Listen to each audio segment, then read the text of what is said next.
Ils ressemblent à des enfants assis sur la place du village. Les uns crient aux autres. Pour vous, nous avons joué un air de flûte, mais vous n'avez pas dansé. Nous avons chanté un chant de funérailles, mais vous n'avez pas pleuré. En effet, Jean-Baptiste est venu. Il ne mange pas de pain. Il ne boit pas de vin. Et vous dites, il est fou. Le Fils de l'homme est venu. Il mange et il boit. Et vous dites, regardez, cet homme pense seulement à manger et à boire. Il est l'ami des pécheurs et des employés des impôts. Mais tous ceux qui acceptent la sagesse de Dieu reconnaissent qu'elle agit bien. Un pharisien invite Jésus à manger avec lui. Jésus entre dans la maison du pharisien et ils se mettent à table. À ce moment-là, une femme de la ville arrive. C'est une prostituée. Elle a appris que Jésus est dans la maison du pharisien. Elle apporte un très beau vase, plein de parfums, et elle se place derrière Jésus, à ses pieds. Elle pleure. Elle se met à mouiller les pieds de Jésus avec ses larmes. Ensuite, elle les essuie avec ses cheveux. Elle les embrasse et elle verse du parfum dessus.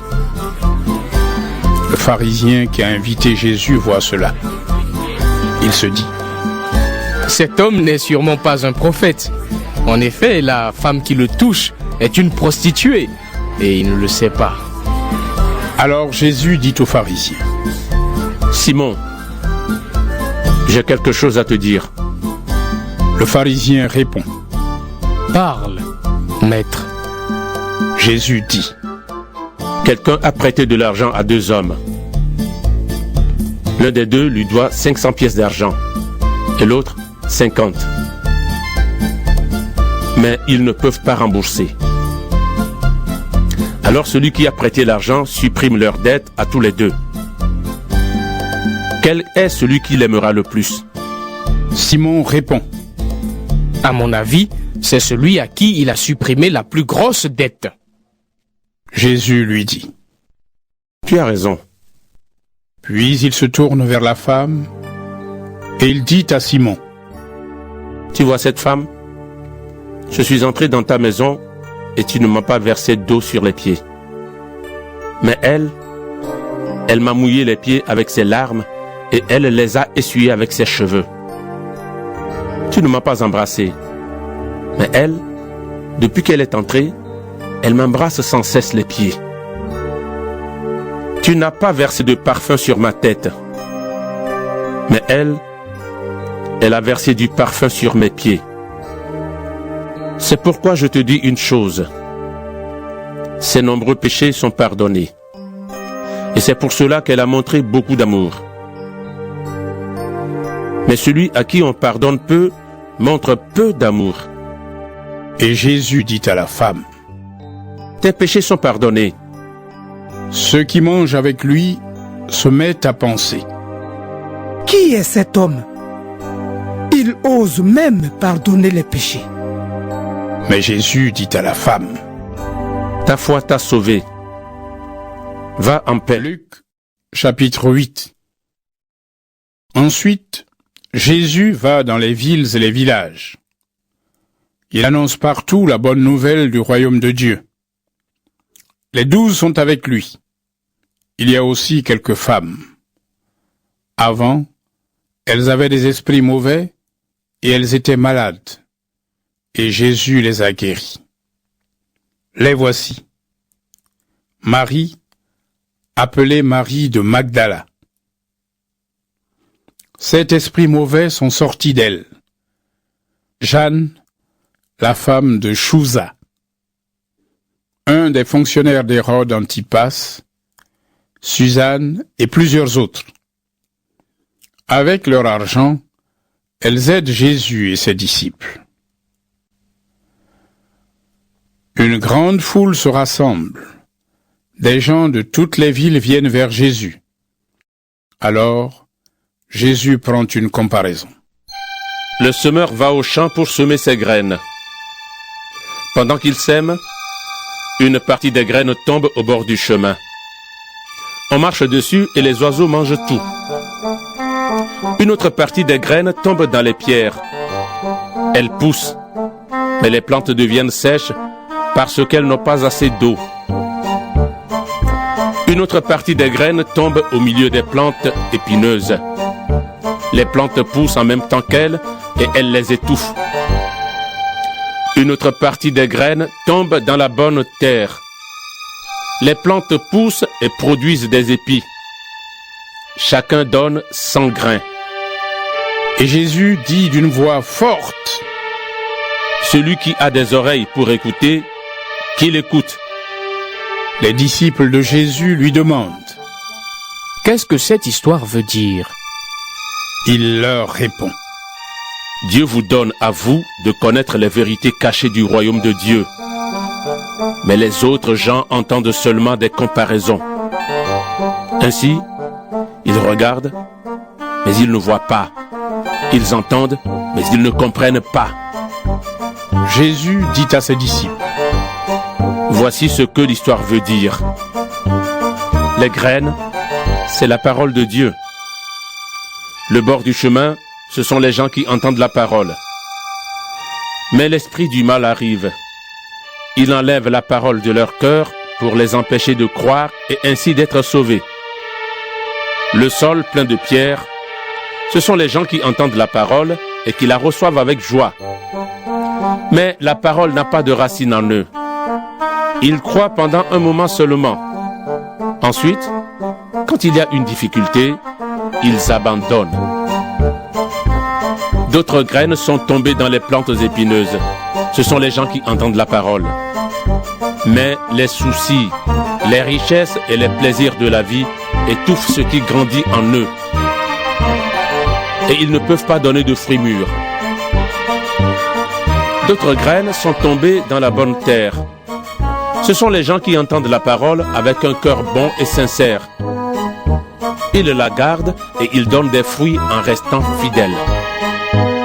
Quand on allume une lampe, ce n'est pas pour la couvrir avec un seau ou pour la mettre sous un lit. Au contraire, on la met bien en haut. Alors, ceux qui entrent voient la lumière. Oui, tout ce qui est caché, on pourra le voir. Tout ce qui est secret, on pourra le connaître. Et cela paraîtra en pleine lumière. Faites donc attention à votre façon d'écouter. En effet, celui qui a quelque chose, on lui donnera encore plus. Mais celui qui n'a rien, on lui enlèvera même le peu de choses qu'il a. La mère et les frères de Jésus viennent le voir. Mais ils ne peuvent pas arriver jusqu'à lui à cause de la foule.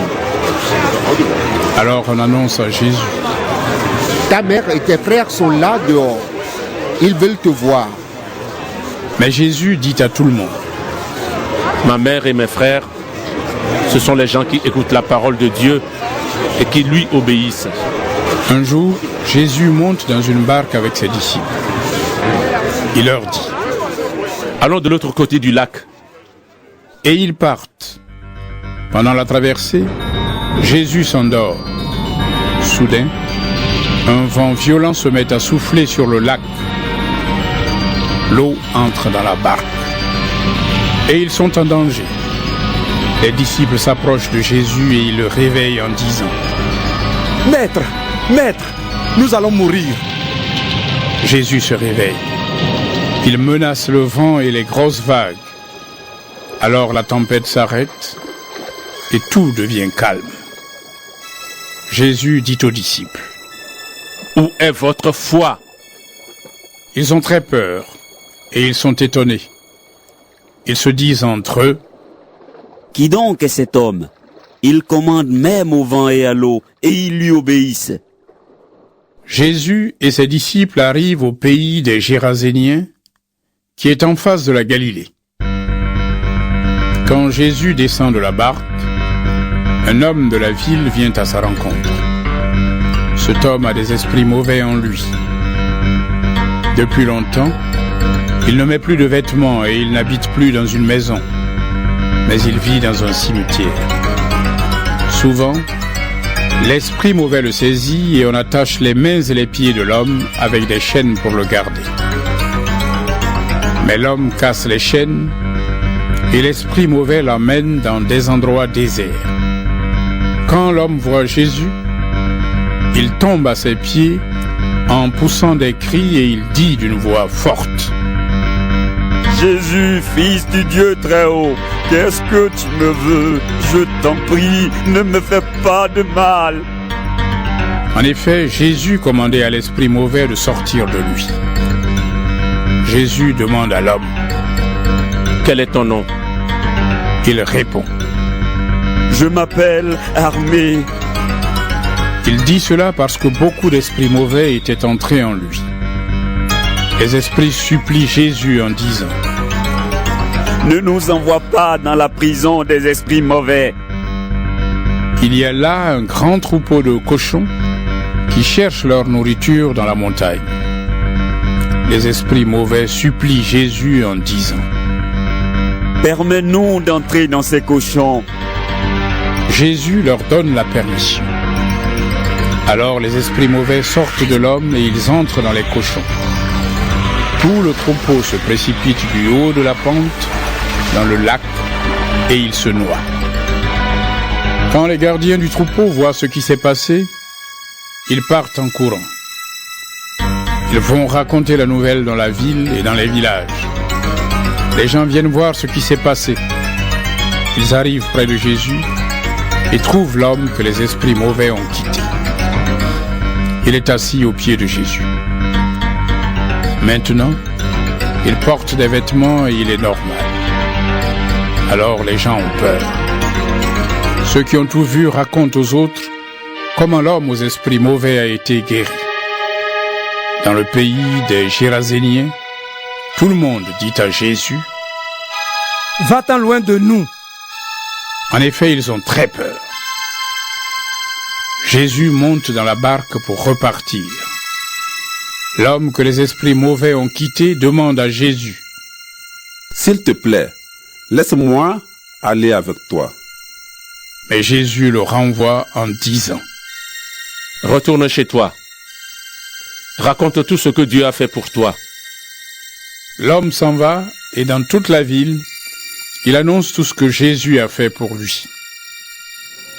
Tout le monde attendait Jésus de l'autre côté du lac. Quand il revient, la foule l'accueille. À ce moment-là, un homme arrive. Il s'appelle Jaïr. C'est le chef d'une maison de prière. Il se jette aux pieds de Jésus et lui demande de venir dans sa maison. En effet, sa fille unique, qui a 12 ans, est mourante. Sur la route, Jésus est presque étouffé par la foule. Il y a là une femme qui est malade. Depuis 12 ans, elle perd du sang. Elle a dépensé tout son argent chez les médecins, mais personne n'a pu la guérir. Elle arrive derrière Jésus et elle touche le bord de son vêtement. Aussitôt, son sang s'arrête de couler. Jésus demande: Qui m'a touché? Tous répondent: Ce n'est pas nous. Pierre dit à Jésus: Maître, ce sont les gens autour de toi qui te serrent. Mais Jésus dit: Quelqu'un m'a touché. Oui, j'ai senti qu'une force était sortie de moi. La femme voit qu'elle ne peut pas rester cachée. Alors, en tremblant, elle vient se jeter aux pieds de Jésus. Devant tout le monde, elle raconte pourquoi elle a touché Jésus et comment elle a été guérie tout de suite. Jésus lui dit: Ta foi t'a sauvé. Va en paix. Pendant que Jésus dit cela, quelqu'un arrive de chez Jaïr, le chef de la maison de prière. Il lui dit: Ta fille est morte, ne dérange plus le maître. Jésus l'entend et il dit à Jaïr: N'aie pas peur. Crois seulement et ta fille sera sauvée. Jésus arrive à la maison. Avec lui, il laisse entrer seulement Pierre, Jean et Jacques